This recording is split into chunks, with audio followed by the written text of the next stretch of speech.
The Sanctuary of Light and the Light Institute welcome each and all of you to this time of knowings and invite you to very informally bring forward the questions of your hearts so that we can move deeply into what is real and what concerns us and how we can expand and connect to who we truly are. So, please. Yes? What's up with PMS? Well, there you cannot be alone, for sure.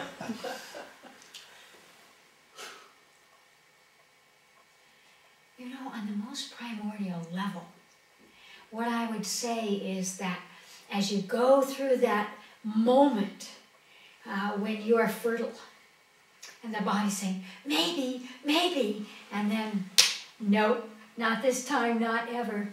There's a squeezing. And squeezing always causes pain, swelling, energy blocks. And that's basically what's going on. The body every month says, maybe this time, maybe this time. Doesn't care how old we are, doesn't care who we are, doesn't care any of those conversations. Its primordial task is to grab that egg, stick it on the side, and go on. And so when that change of hormones begins to occur, and there's going to be a sloughing, I think that the body, again, becomes full in these areas, and therefore it feels blocked. And so there's a tightening and there's a squeezing, and that's what causes the pain. I do know that people who adjust their diets and are very, very alkaline often don't get PMS. The old model that I've always used is, if the native women aren't having it, neither am I. No, and so you want to shift your body so that you're supporting it, and you're saying you're not going to do that. There are yogic exercises, there are special alkaline drinks that you can take. Blue-green algae is great for things like that, so that the energy, the body is being nourished, and it can begin to have a kind of consciousness that says, yes, I am fertile, I am bringing forth something, which could be an idea, a point of laughter, or any kind of thing that's coming forward, not just the physiological aspect. So again, if they don't have it in some places in the world, and those are not always, quote, primitive societies that don't have it, there are other places that don't. Why should we? So if we look at that, are we more tense? Are we more stressed? Because again, the moment we become stressed, we alter the biochemistry in the brain, the hormones that are being secreted by the endocrine glands, and so that blockage begins to occur, and the body gets confused about what it's supposed to do. And so, again, through the exercises and through the things that you feed yourself, you really want to be saying, just let it flow, body, let it flow. The beautiful thing, sorry guys, but the beautiful thing about being a woman is that they feel that one of the reasons that women live longer is that we bleed every month. So again, it's taking us to a place where we can say, thank you, you know, and not, here it comes, I'm going to get irritable. So doing the endocrine exercises 10 days before your period will be very, very helpful. Again, to realign the hormones, realign the master glands and what they're secreting. I would recommend, again, sending color into the gonads, and at the same time, the hypothalamus, which is controlling that conversation, because it controls the fluids and the emotions in the body. It oversees the pineal and the pituitary gland, say nothing of the gonads. So right between the eyebrows, the fire finger. What color do you need? In fact, let us all do this right now. First, take your third finger, it's the fire finger, and trace your eyebrows and put it very lightly between your eyebrows. Take a deep breath. And just in your consciousness, move into this master gland, the hypothalamus, and ask it what color it needs to function perfectly. Whatever color comes into your consciousness, imagine that you're sucking that in through your fire finger and nourishing that master gland. You might feel a pressure or a strange energy there. Just keep drawing that color in. That's it. And then just let go and open your eyes. So the more that we're conscious of our bodies, the more that we are paying attention, the more we can shift also from the perception of pain. Because pain is a very, I would say, emotional and subjective conversation within the brain, within the body. So that we don't have that tight wire that happens, that we can relax. So again, spinning, the cat exercise of yoga are all ways that you can, and color, are all ways that you can release that energy so that it is just normal. But I've known many people who have had 20 years of PMS have it stop once they really alkalize their body. So you might explore that, which means greens. Thank you. Thank you. How do you become a better listener? You know, that's such an easy answer. It's really easy. And that is that you take your attention off yourself and you actually put it on the other person. And perhaps that's an art. But you know, most of the time we're not good listeners because we are waiting to see what we're going to say next so that we can win the argument, so that we can take it in the direction that we want. So there are control issues, there are anxiety issues that influence our capacity to actually pay attention to someone else. The studies that they've done say that even when we're speaking our mother tongue and we're paying attention to each other, we actually take in less than 60% of what the other guy is saying. And the reason for that is we don't really care what they're saying. We just want to get our point across. And so being a good listener is, I am right here, right now. I'm not thinking about what's happened before or what I'm going to say or what's going to go on 20 minutes from now, but I'm actually listening to or paying attention. And you know, we can listen beyond our ears, our auditory responses. We can listen with our heart. We can listen with our higher consciousness so that we don't hear the words that someone is saying to us, but we hear who they are. We hear their essence speaking to us. And once you practice that, once you begin to, get that that's going on, it's easy to listen because people are fascinating. The things that they are telling us without telling us, you know, that are not coming from their words, but are coming from their body language, or the gestures in their face, or the smells that are exuding from their body. So we can listen in ways that we haven't practiced before. And one of the things that I know about higher consciousness is that as you move into these meditative states, as you move into an expansion whereby you're not defending, protecting yourself, but you're actually projecting out into the world, the senses that we have begin to cross over. You've heard me say before that I used to work with the blind, and they could tell what color I was wearing and what texture it was from a distance. And they said they could see through their skin. You know, and I know that they could. And of course, they not only read the texture of my clothing, but the texture of my heart from across the room. And so they were great teachers to me. So the more that you can do that, I know that all of you have done that. You just have to stop for a minute and think about, when you were looking at something, but you were experiencing it, information from it, not just by sight, for example, or hearing, or smell, or touch. Those are just your crude, basic ones, and each one has 5 or 6 other compartments or aspects or abilities that are related to sense of touch or sense of sound or sense of voice or any of those things. And so it's really the fascination of looking at the mirrors that we have around us. You know, because very often we feel closer to our dogs or our birds or anybody else's than we do to the two-leggeds. We feel closer often to people of other races or other languages, cultures than our own, because we're so critical. But whenever we extend out and find something fascinating, it opens us in ways that allows us to listen, again, beyond auditory senses. And that's what makes life rich.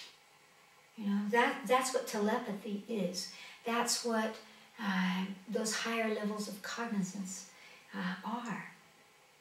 They are being able to take in multitudinous information and hold it in your consciousness, not wait until you're dreaming and then it comes up, or the next day you go, oh, it suddenly occurs to me that that conversation we had, that person was sad or that person was hiding something, but that we see it all now without having to enter in there, but allowing that reflection, because how we come to the conversation describes who we are.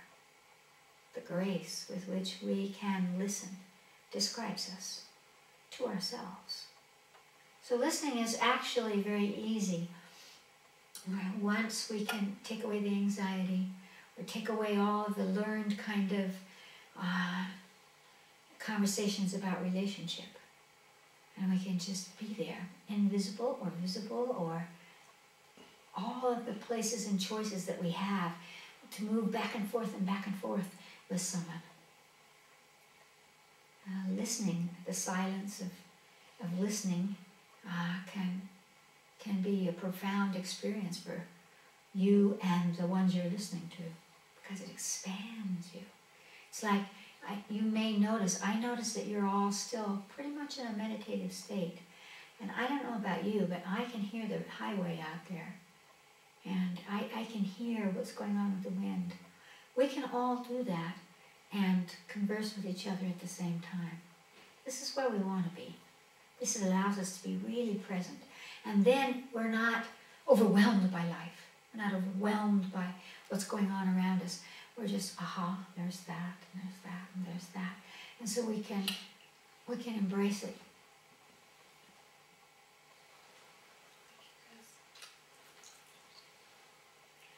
The last thing I'd say, someone as brilliant as you, train yourself to look for the brilliance in anyone you're talking to or listening to. And that will help you. And I know that you do it here, and it always inspires me, because you will pick up something that I've said and I can see the wheels going, and I can see you designing and placing it here and amplifying it. You know, so it's that same kind of thing. If through your faculty of consciousness, you can listen to someone else and listen to the inspiration that they could give you any moment, it'll really help you to listen. I learned that in the Peace Corps. Speaking somebody else's language, you know, you feel you're brilliant because you can say, oh, I love the food today, or something, or isn't the weather great? And suddenly that takes on great meaning, because it's a bridge between you and the outside world. And so then you look at the others and they seem brilliant to you. They seem magical and wise, and you're taking in all, not just the words you're trying to learn, but all of their gestures and their cultures and who they are. And so we can apply that with anyone that we're with.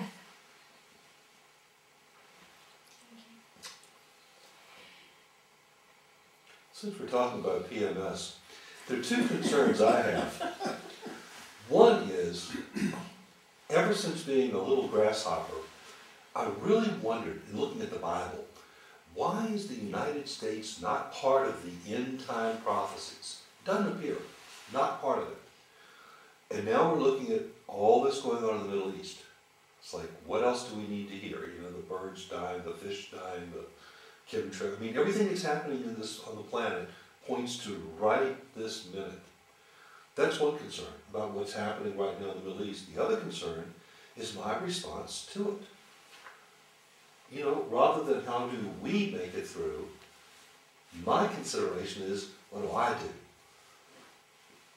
And I wonder, that shift from me to we is pretty important right now. It's a simple shift in that, again, talking about putting the attention outside the self. As you look at the changes and the destructive energies and all of that's going on, if you can see it beyond not just what do I do about it, but will I survive it? Because typically when we're reactive, the actual undercurrent there is how am I going to survive it? And so this is why I feel that the incarnational work is so important, because again, when you can see yourself lifetime after lifetime, death after death, birth after birth, that compulsion of I've got to survive falls away. And that's what allows you to be a player. You're a player whether, no matter what you do, whether you hide in a cave, whether you store food, whether you come out into the streets, whether you use your abilities for the media, whatever it is that you do, you are here because of those things. You're not an accident here. You're not invisible whether you think you are or not. And so, again, the highest octave of what we can do is to use our consciousness to create space for the changes that need to be there. It's not just that there's global warming, but what could we do?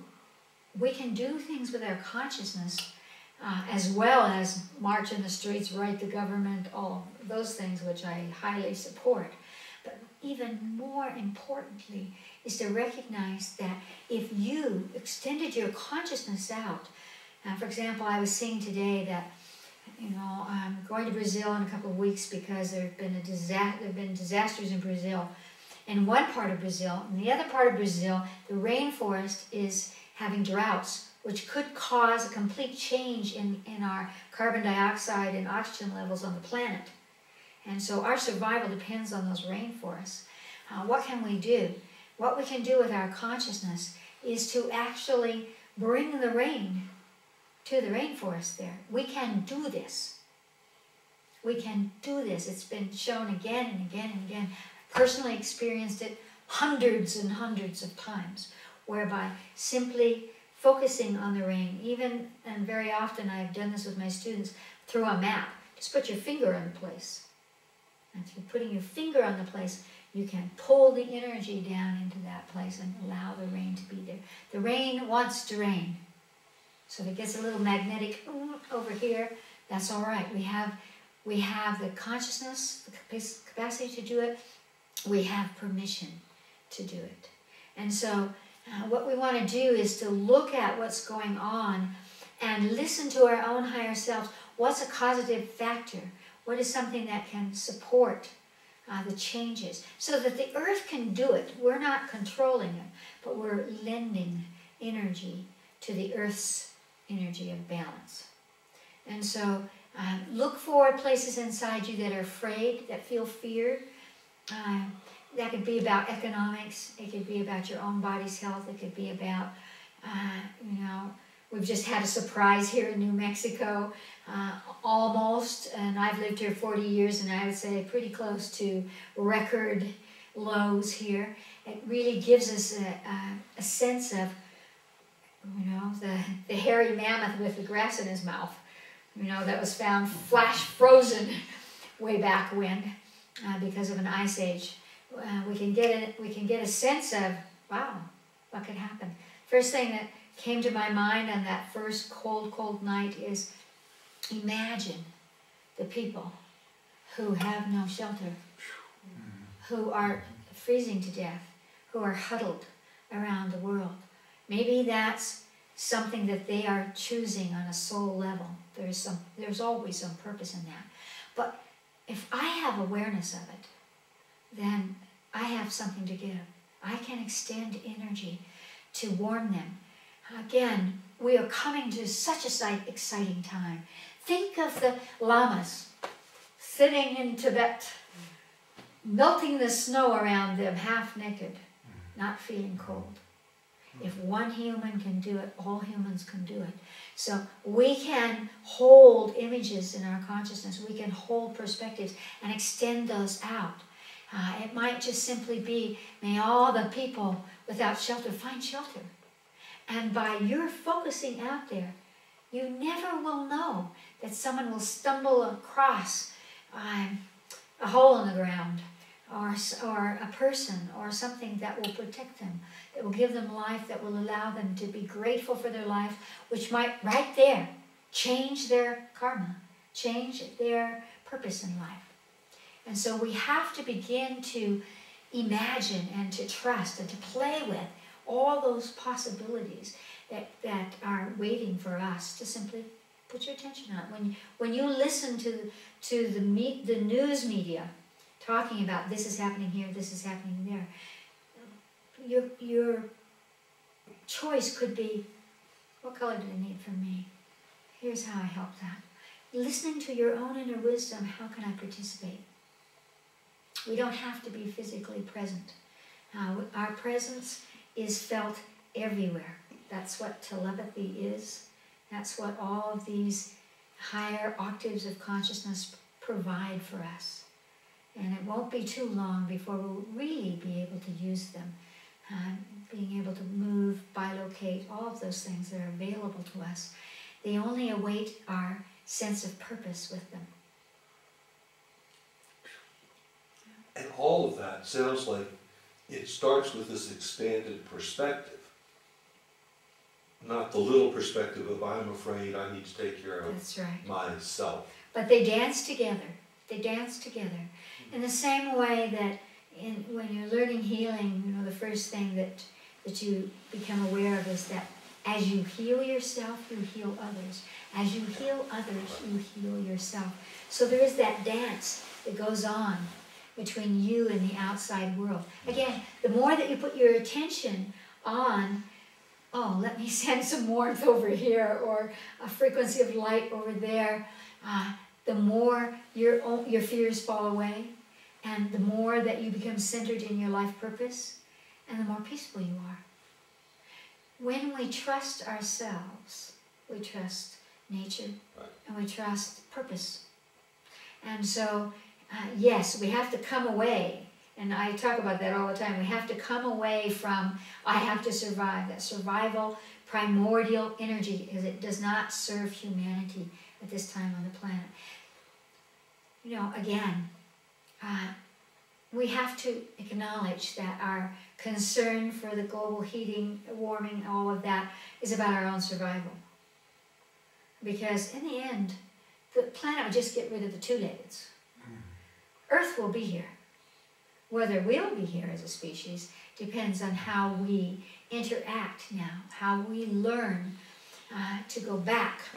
This is why I'm going to Brazil, to help people to go back into that Devic world, the world of nature, the consciousness of nature, to feel connected there and to realize that they can participate and that they can learn from nature. After all, there are no horses out there caught in the cold and the freezing. They knew it months ago. While the rest of the scientific world was saying, oh, it's a La Nina, we're going to have a warm, dry winter. Well, here we are. Record lows. So much for that. If you'd asked a horse, they would have told you months ago. So, we have, that's why I say it's such an exciting time. And the more that we can let go of, well, I survive, the more we can participate, because fear contracts us. So an exercise that I would recommend for everyone, spin around like a child. Open your arms, spin to the right until you get dizzy. Look at your thumbs. When you've done that, it will balance your brain. It will allow you to automatically go into a meditative state. It's in that state that we have a creative idea, that we feel peaceful, that we feel that we belong, and that we use our potential. We never get anywhere with our energetics, our anxieties, and our worries. They just close us off from our own potential. I think that to end that conversation, what I would say is we have never been taught how to distinguish between the recognition that you are important and the sense that the ego is in the way. We feel guilty when we say I'm important, and we don't need to, because again, you are. You are. Whatever you're thinking is being passed down to the next generation, and out across the planet. And so we can control what we're thinking. When you find yourself saying, "Ah, this is a mess, we can't fix this," stop. What color do I need to come into balance and be a gift? And bring that in from the cosmos so that you're aligning to something bigger than you. Extend out your auric field and you'll feel peaceful. And you'll know that it doesn't matter if someone sees you as the great innovator. It simply matters what you choose to think, what you choose to focus on, and how you use that to express your true self. So what's going on in the Middle East and all those areas are simply reflections of energies that have been laid down and crystallized from way before your time. Thousands of years ago, 5,000 years ago, never mind the Judeo-Christic ethic, way before that, tribe against tribe, all of the early cultures and societies, some of which were more advanced than we are today in Syria and in some of those places in the Middle East. But the bloodshed, the confusion over my God against your God, has brought us to a place where the earth is belching out that crystallization. Gaia cannot withstand it. We cannot evolve through it. And so it looks as if we're falling into an abyss, but we're not. We're actually climbing out of the abyss. The earth is releasing through the people that are there the old thought forms of back to the beginning of their genetic encoding. And we need to pay attention to ourselves here in the United States, that we are not laying down imprints that will cause us these same kinds of things at some point. The earth is small, the world is small now. What happens in the Middle East is happening here. And so what we don't want to do is to blame and say the bad guys over there, or these guys, or those guys, or any of that, but to say, what do I have to give to this? And that's why I've always used light, because the body is made of light. It's the universal consciousness. It's the universal language. So the trees, the people, the sky, they respond to light. They respond to radiance. That's where we need to be. If we can give ourselves support to feel our potential rather than criticism, we can really help the world. This is a time when we have to help the ego to embrace the whole. How I got into this work is that I saw that when we had that separation of survival, we never got out of it. It's a tiger chasing its tail. But when we gave something new to the emotional body, which is like a closed circuit because it doesn't have time, when we gave it the vibration of light, when we gave it the vibration of the cosmos, of the divine energy, it suddenly would come up so that the ego could perform its purpose, which is you need to know your name, and you need to know where you are and why. And with that, an ego that is not threatened opens the emotional body to embrace the highest frequencies of love, of ecstasy, of rapture, bliss. And that's available to us. In the midst of it all, it's available to us. Every second in which you are peaceful or grateful, you are changing this world. So I should talk to a horse pretty often. Yeah. Yeah. Just remember that it might be 2 or 3 months in advance. Or listen to us. Or listen to a horse. Listen. Yes. That's it. Unless the horse has PMS. Well, then you have something to offer it. Get a group. Can you connect what you're saying with the times when we feel we should do something practical, or maybe aren't sure we should do something? Should we sit and meditate, or should we actually, is there something we need to be doing? Oh, thank you. That's such a lovely question. You know, again, we humans are so constricted by our polarity illusion. Either or. Do it all. The gift, one of the greatest gifts of my 6 children has been to learn that I can meditate in the midst of anything. In the midst of it all, I can be in a perfect state of meditation. So can you. And so the more that you meditate, the more you'll hear what to do. When you're meditating, you're doing something. You are broadcasting through the electromagnetic energy of your auric field a vibration that helps people to choose something good, something that will inspire them. And sometimes it's fantastic to say, you know, I'm going to write the letter, or I'm going to call up my friend, or I'm going to join the group. Because there's tremendous power in groups at this time on the planet. It's part of the edict for us, which is to bring about a collective level of consciousness, not yours against mine. You know, not who's going to be the leader, king of the mountain, but how do we all dance together? So feel inside, you know, if you suddenly feel like, I have to get up and express something, do it. Do it. Everything that we do, think, see, feel, changes our reality, changes the potential that awaits us. So never feel that, well, I'm sitting in meditation while the rest are out there, or I'm out there, but I'm not meditating because I'm so agitated by what's going on. You can do it all. And in fact, I highly recommend that when you do something in a group, to start with a meditation or a focal point, you know. Whether you do that consciously as a group or you do it. If you do it, it will influence everyone else. It takes a few seconds to do that. You know, I taught myself this little technique. I am meditating. Boom, that's it. Click of my fingers, little breath, I am meditating. That brain just slows right down, right down. And so through that, again, your creative faculties will expand, and you will go, I know what to do. Our problem today is that we don't feel that we can know what to do. We think it's all too big for us. None of it's too big for us.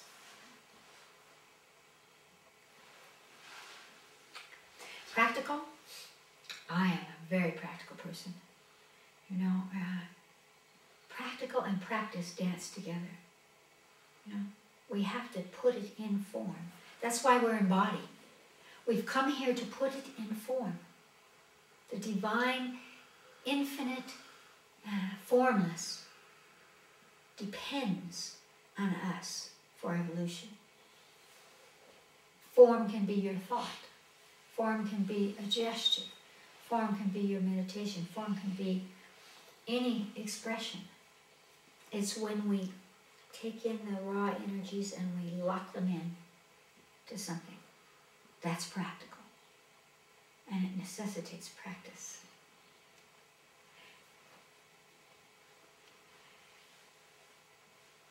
Why are sometimes we attached to judgments? We attach to judgments? Yes. Give me an example.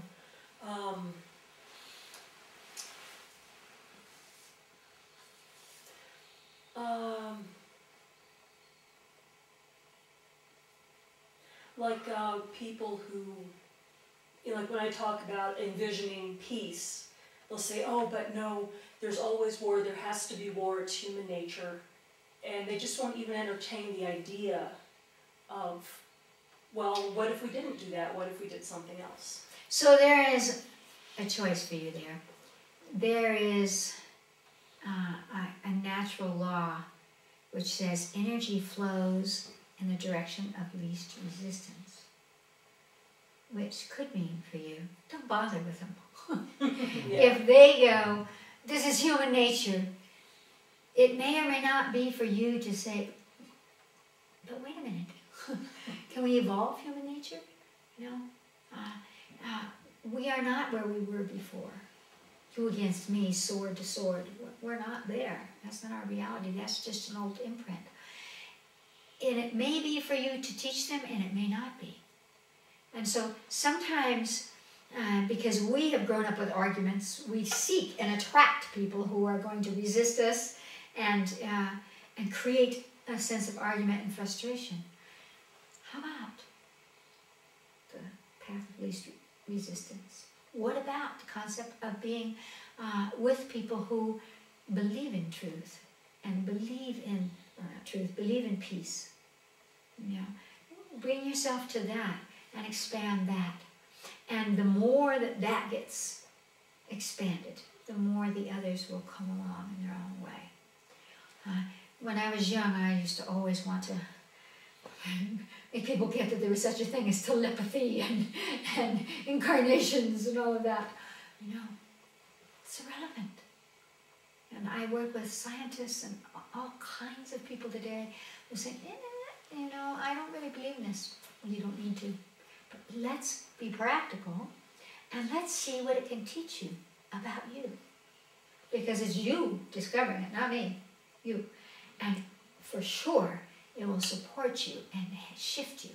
So there comes a time when we can just say, let it be, and find ways to connect with people who want to create that amplification. I will warn you, however, in working with peace groups, which I've done a lot, I've seen the gamut of the antithesis of peace. Who's king of the mountain? Who's got control? Who's got the better idea? You know, you'll see this in any kind of spiritual group. You'll see this in any kind of peace group. And we just have to enjoy that. That's all part of the learning. It's all just part of the stuff. And so instead of judging that it's not perfect, bring the most perfection you have to it. The highest that you have. It's good enough. It's good enough. And let that unwind it. But we have to have a little humor. We just have to have humor when it comes to the two nakeds. Because we say a lot of things from here up. And then we do the opposite from here down. And, but we're going to get there. We're getting there. We have within us so many incarnations of the soul. So many points of reference, even from your great-great-great-grandparents, have viewed templates. I'm going tomorrow to my father's 93rd birthday, and I always give a little speech. And I thought, you know, it's not about what he's done now. It's not about all the good qualities, but it is about the template that he is. You know, what are the best things that I have learned from him? And what does he represent? Well, for one thing, he's alive at 93, and he has his head on. I think that's a magnificent template for me. And you see, it's easy for us to really, instead of judge, look about what is something that inspires me or teaches me or makes me want to be that way as well. And if you hold peace, the people around you will hold peace and they'll desire it and they'll feel it from you. Because what I found working with peace groups is that most of the time they only talk about war. That's the usual conversation. We used to teach, well, very briefly we taught conflict resolution at Nijonim. I stopped it because it was all about the conflict and not about the peace. And I said, wait. What if we turn it around and explore how do we become peaceful? What is peace? How do we infect ourselves with it? How do we wield it? How do we give it away? How do we receive it? That is a much better course. And I found that much more enlightening in terms of who we are. When are we peaceful and when are we not, and why are we not, and how do we get from there to here? Rather than dividing it down the middle and saying, this is the bad and this is the good. Because it all weaves around inside. And so, you know, it might be an exciting time for you. And let me say this to you all. One of the things that's happening is that we are beginning to recognize we're being pushed, the cosmic boot, into letting go. To know who is it in our life? Is it a group? Is it a person? Is it an old friend? Is it a lover? Is it a family member? That we really need to let go of them. Let go of the way we've crystallized them, the way we use them in our movie. Maybe even physically let them go. Say, I've learned so much. My higher self and your higher self merging, and I'm off. I'm out. You know, we need to be able to do that. We will survive if we let go of old thought forms, old friendships, old patterns of behavior, old ways of living, old ways of counting money and success. We let it all go. It will open us up to what's waiting for us. Because what I feel when I meditate on all the changes right now is I feel as if the cosmos is stuffed. The ethers are stuffed with energies that are just waiting for us to scratch the surface. Just waiting for us to peek through the veil, just pull it away just a tiny bit and let that new energy come in. And it belongs to us. So be brave and say, do I like this? And if you don't, let it go. Let it go. And work where it serves you. Because it's wonderful to go home after a conversation with someone or hang up the phone or whatever it is and feel, yes, I could hear them. They could hear me. And the last part of that, I would say, is my famous Johnny Appleseed. Remember that you can just place the seed. You don't have to stand around and demand that somebody bring water. You can simply plant the seed and let it grow.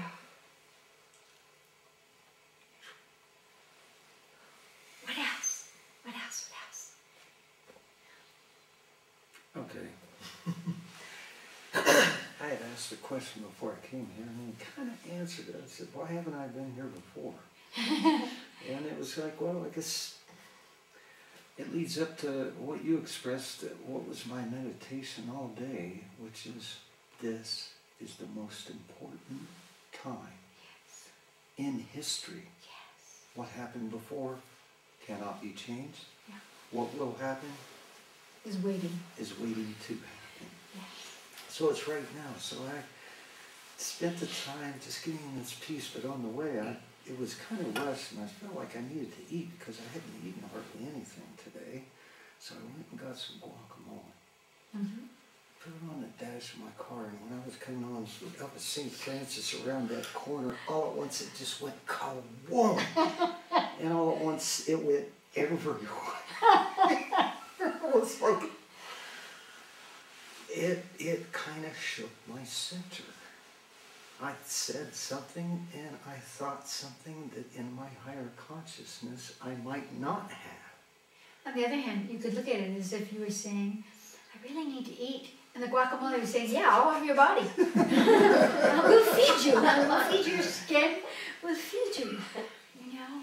But it's such a beautiful point because we often feel like, I could do it as long as I do this. I've got to eat first. I've got to get still. I've got to meditate. I've got to be good. I've got to whatever first. You know, just, that's what I was talking about a little while ago, was just being ourselves.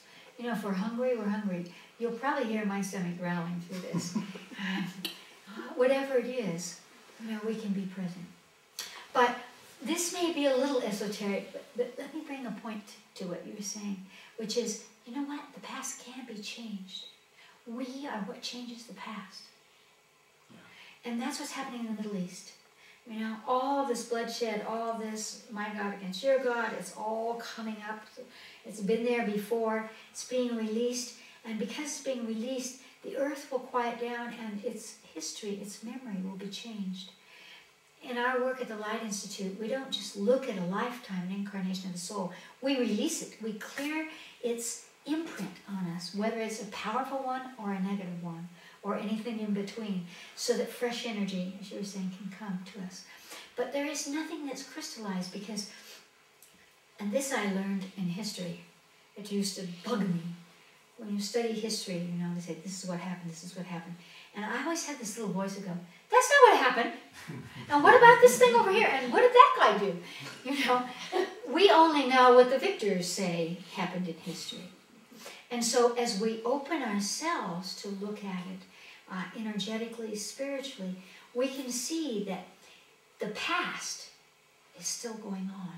It's going on in us right now. And that's why at this moment, as you were saying, at this moment, we can change it all. Because we don't have to replay it. And we can shift from our anger, our fear, or hate to a place of compassion. And that changes. It changes what goes down in the genetic encoding, what I call psychogenetics.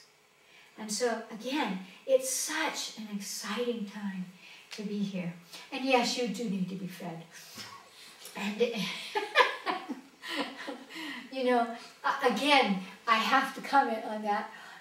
Most spiritual groups will say, if you want to have a good meditation, you can't have your stomach going around trying to digest. And I certainly have realized that if I lift up my consciousness, I will not digest. My brain just doesn't work that way very well. On the other hand, we have to shed from ourselves, it has to be this way or it has to be this way. You could have eaten all of that guacamole and still meditate and have a beautiful meditation. In Chinese medicine, when people have mental problems, when they're imbalanced emotionally, we feed the stomach. Not necessarily with food, but food works too. But we would feed the stomach energetically, because if the stomach is functioning, if we can digest life, the brain looks out at the world and says, everything's fine. Everything's fine. And suddenly we have a hologram. We have a sense of self that is not saying, I would if I could, but I can't because, or any of those things. But it can all be allowed. And I think that's one of the beauties of us being on this planet. We have inherited all of the constrictions and all of the this but not that. And we are here to break it. We are here to break all of the no's and all of the can't be's and to realize that in the killer is a divine being. You know? And in our stomachs is the essence of the soul. It's not disconnected. And I learned this through Chinese medicine, that everything is connected to everything. And that's what I'm saying about time, about past, present, and future. If you expand it enough, the arc of time and space will show you how it's all connected. You know? So if you felt that you took the corner too fast and you spilled the food on you, maybe part of that was just simply saying, let it be. You know, if we have spots on our clothes, or if we've eaten or we haven't eaten, it's you that's present here. And you have a beautiful aura, and we are blessed by your presence. So, you know, we have to shift how we see ourselves at times. And yes, we want to listen to our stomach, but I have also realized that we can feed light to our stomach. You know, we can be nourished. We are being nourished right here in each other's presence, all of us. And that's what will make whatever you eat when you're done with this be incredibly digestible. So thank you for that story, and I'm so glad that you have come, and I hope that you will come many, many times, because it's a gift to us all.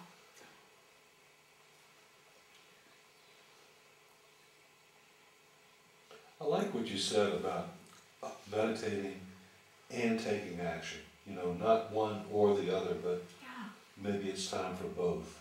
Yeah. I can't help but wonder, you've dealt with politicians. Is it time to give up on those people? It sounds like that's what's happening in Egypt. They've had enough. That's right. And here I'm feeling some of the same sentiment. And yet, writing a letter is what we're encouraged to do. Talk to your senators, representatives. Where are you with that these days? It necessitates incredible patience.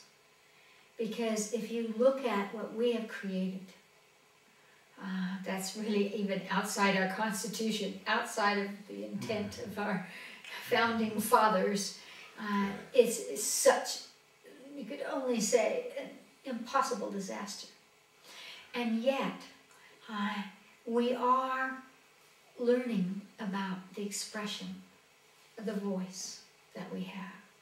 And if we do not say, this doesn't work for me, you are my presence, you are my voice, this doesn't work for me, then we are not exerting the powers that we have.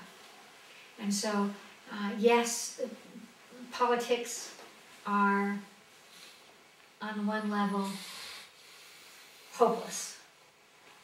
And on another level, it's not about them. It's about us.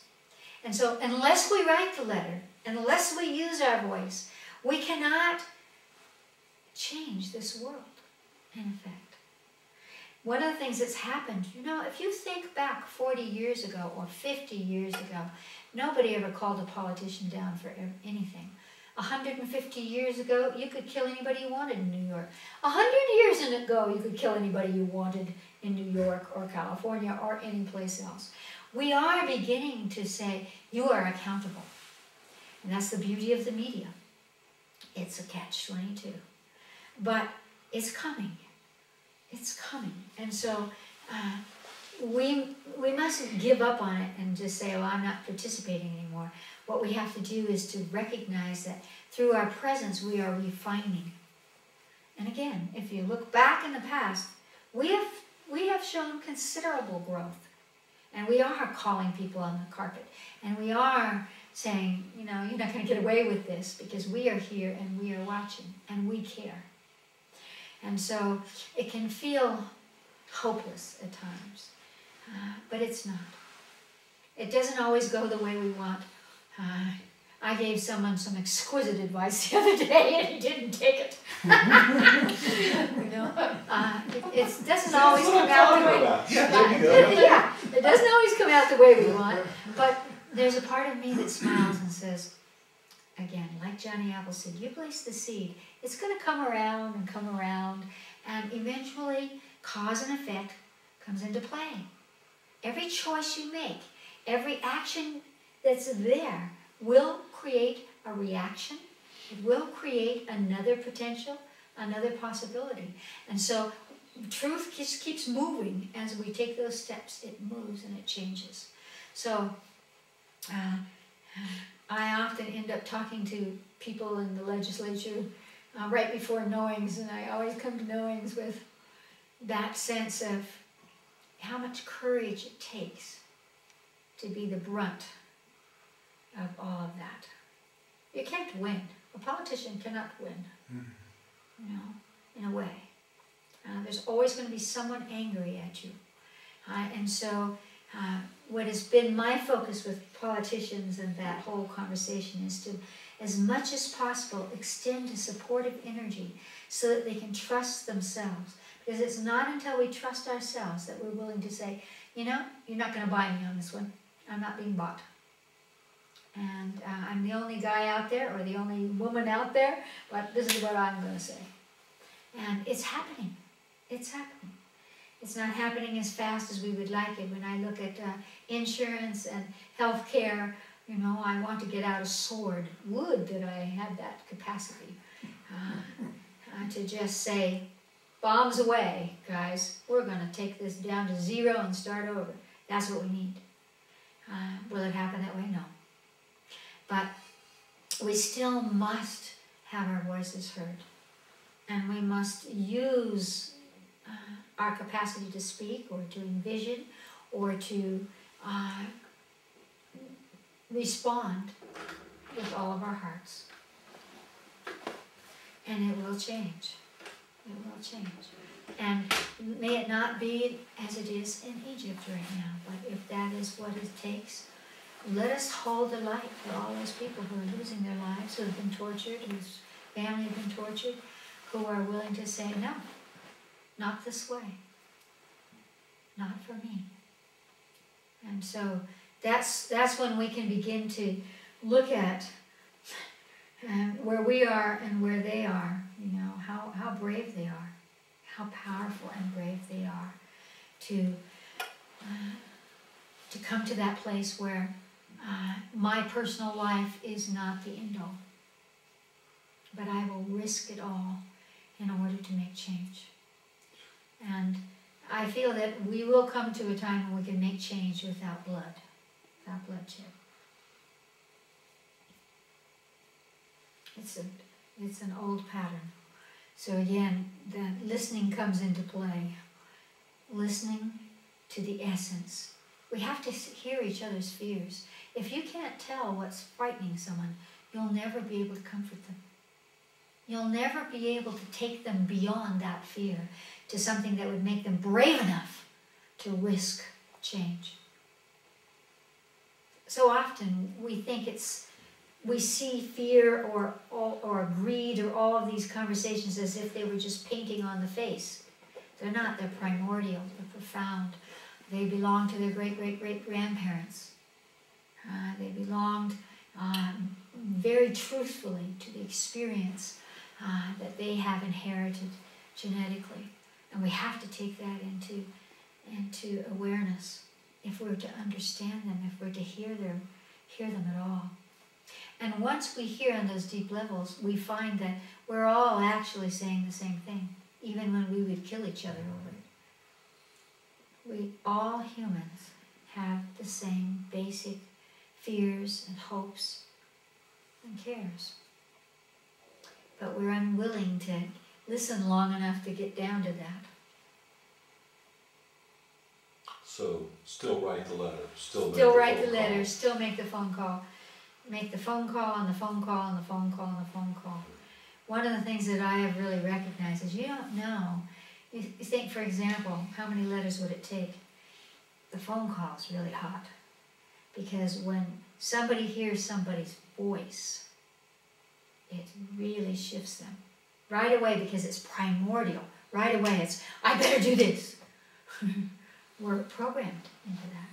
And so you can have a profound influence. One voice just might come at the time when the politician or the person in control is having a doubt or is thinking about something, and suddenly you come in and disrupt their reality. It's as if 1,000 times 1,000 voices have come to them, and it's just your one voice. They don't know that. And so, again, I think it's important to know it'll all go on. We're here to make it better, to refine it, not to think we have all the answers, or that if it were only this way, because there are 1,000 ways it can be, and that everything would be all right. But it's all right because we're here. So as you leave tonight, carry that with you. You count. And have a little smile.